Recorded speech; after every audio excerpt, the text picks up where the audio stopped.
నాకు కాలే విషయం ఏంటంటే జానీ చచ్చిపోవడానికి కారణం నేనే అని అందరూ పుకార్లు లేపారు. ఏం జరిగిందో రికార్డింగ్ లో చూద్దాం. ఇక్కడ రెండే దారులు ఉన్నాయి.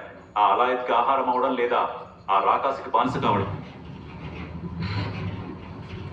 ఇంకా చెప్పండి జానీ. ఆ గుండుదని పేరేంటో చెప్పనా? Cassandra Nova. దానికి పిచ్చితో పాటు విపరీతమైన అహంకారం ఉంది.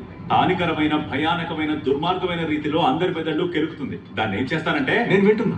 దాని నరాలన్నీ తెగి నరకంలో పడి నరక యాతన అనుభవించాలని చెప్పిస్తా. నిజం చెప్పాలంటే అది నా చర్మం వచ్చి నా రక్తంతో హోలీ ఆడుకున్నా సరే అది నా వెంట్రుకతో సమానం. అవకాశం ఉంటే దాని గుండు మీద గుద్ది చంపి ఆ పుర్రెతో ఫుట్బాల్ ఆడి 100 గోల్స్ కొట్టినా నా ఆత్మ శాంతించదు. జానీ నువ్వు చాలా క్రేజీ బ్రో. అంతేకాదు వేడ్, దాని అవయవాలన్నీ అడ్డంగా నరికి బార్బిక్యూ మీద జగన్నాట్ గడి అట్టల్ని కూడా కలిపి కాల్ చేసి నీట్ గా ప్లేట్ లో సర్ది ఉమ్మాలనుంది. వావ్, ఇవన్నీ దానికి చెప్పుకో. తప్పకుండా. దొరికేవరా పుల్కా.